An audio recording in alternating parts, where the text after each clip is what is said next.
The morning sun cast long shadows across my driveway as I stepped out with a trash bag in hand. It was supposed to be just another quiet Saturday in Greenville, South Carolina. Neighbors tending to their lawns, children riding bikes down the street, the comfortable rhythm of suburban life. That peaceful illusion shattered the moment I saw them. Two men in black tactical vests standing at the edge of my property, their cheap gear adorned with patches reading HOA cop. Between them stood Sandra Bell, our self-appointed homeowners association president, her chin lifted with an air of manufactured authority that made my jaw tighten.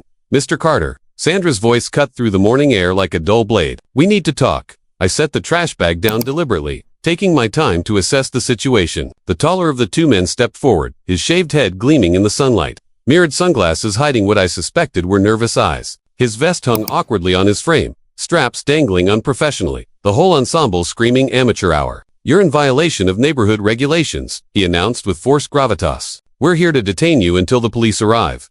The word detain hung between us like a challenge. I let it settle, watching as Sandra folded her arms tightly across her chest, a smug satisfaction playing at the corners of her mouth. "You've ignored repeated notices," she added, her tone dripping with self-importance. "This has gone too far. These men are here to make sure you comply." I studied them carefully.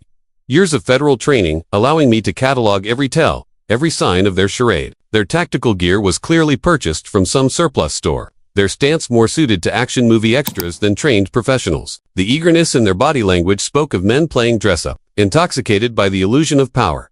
"What exactly are the charges?" I asked, keeping my voice low and controlled. The second man, shorter and broader, with a scruffy beard that needed trimming, fumbled with the crumpled paper from his vest pocket. "Property violations, non-compliance, unauthorized modifications, loud gatherings," he read awkwardly. The list goes on. I almost laughed at the absurdity of it all. These weekend warriors had clearly rehearsed this confrontation, probably in Sandra's living room, imagining themselves as neighborhood heroes bringing order to chaos. "So you think that gives you the right to come onto my property and detain me?" I let the question hang, watching as curtains shifted in windows across the street, phones appearing in hands as my neighbors sensed drama unfolding. The tall one's jaw clenched, his attempt at intimidation falling flat. "That's right, you can come peacefully, or we'll make it harder." The threat was laughable, but I kept my expression neutral, letting the silence stretch until it became uncomfortable. "There's no such thing as an HOA cop," I said finally, each word measured and precise. "You're not police, you're trespassing, and right now, you're about to regret stepping onto my driveway." Sandra's face flushed red, but she doubled down, her voice rising with indignation. "You either follow our rules or we'll enforce them. That's how this neighborhood works." The arrogance of it all, the presumption that they could simply declare themselves enforcers of their own petty kingdom, would have been amusing if it weren't so dangerous. "You picked the wrong man today," I warned, still maintaining my calm demeanor. The tall impostor took another step forward, his boots scraping against my concrete driveway. "Sir, don't make this difficult. You're being non-compliant. That means we have the right to escalate." The word escalate triggered something in me, not fear, but a cold certainty that this charade needed to end before someone got hurt. I tilted my head slightly, allowing a small smirk to play at my lips. "Escalate? You're standing on my property with no badge, no training, and no authority. You've got 30 seconds to back off before this turns into something you can't walk away from." Sandra's control began to crack, her words tumbling out in angry bursts. "You think threats make this better? You've ignored letters, fines, warnings. The HOA exists to keep this community safe. People like you." She caught herself mid-sentence, but the damage was done. "People like me," I repeated slowly, my eyes narrowing. "Be careful how you finish that thought, Sandra." The racial undertone wasn't lost on anyone watching, and I saw several neighbors shake their heads in disgust. The shorter man shifted nervously, clearly beginning to realize they'd bitten off more than they could chew. "Look, this doesn't need to get ugly. Just come with us. We'll wait for the officers." "Clear it up, officers," I asked flatly. "The only so-called officers I see are you two clowns playing dress-up in fake vests." The insult landed hard, and I saw the tall one's hands clench into fists. His partner's eyes darted nervously between Sandra and me, but she wasn't backing down. "These men are authorized by the HOA board," she insisted, desperation creeping into her voice. "We don't have to answer to you." I chuckled, the sound sharp and humorless. "Authorized by a board that doesn't exist on record. You're impersonating authority, and that's a crime." The growing crowd of neighbors pressed closer, phones raised, live streaming the confrontation to who knows how many viewers. This was Sandra's moment of truth, and she chose poorly.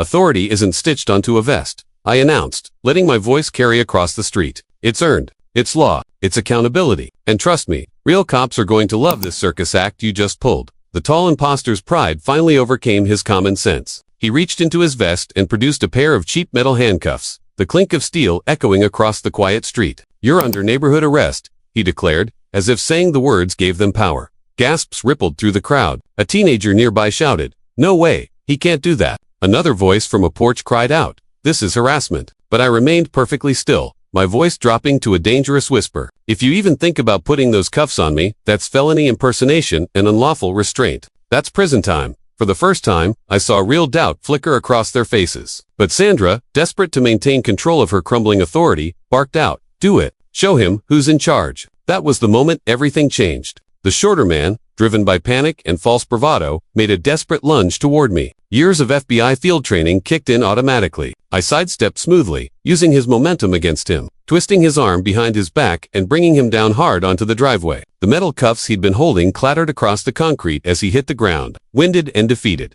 Sandra's face went pale, her voice trembling. "You can't. This isn't legal." I swept my gaze across the crowd of neighbors, dozens of phones recording every second. "Legal," I said calmly. "Impersonating law enforcement, trespassing on private property, attempting unlawful restraint. That's federal. And now, it's all documented."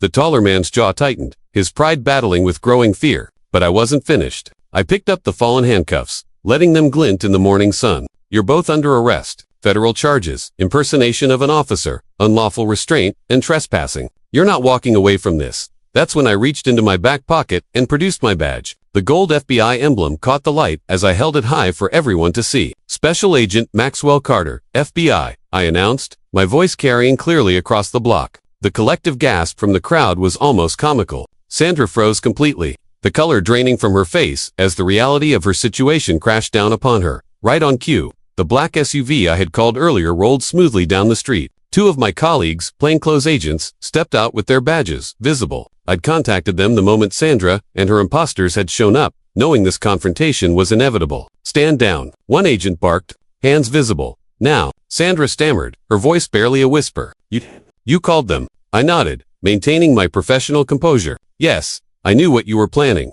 That's why I alerted the real authorities."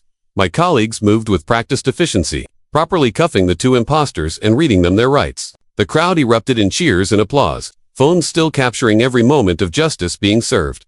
I stepped forward, locking eyes with Sandra. "You authorized illegal arrests and intimidation. That carries serious consequences."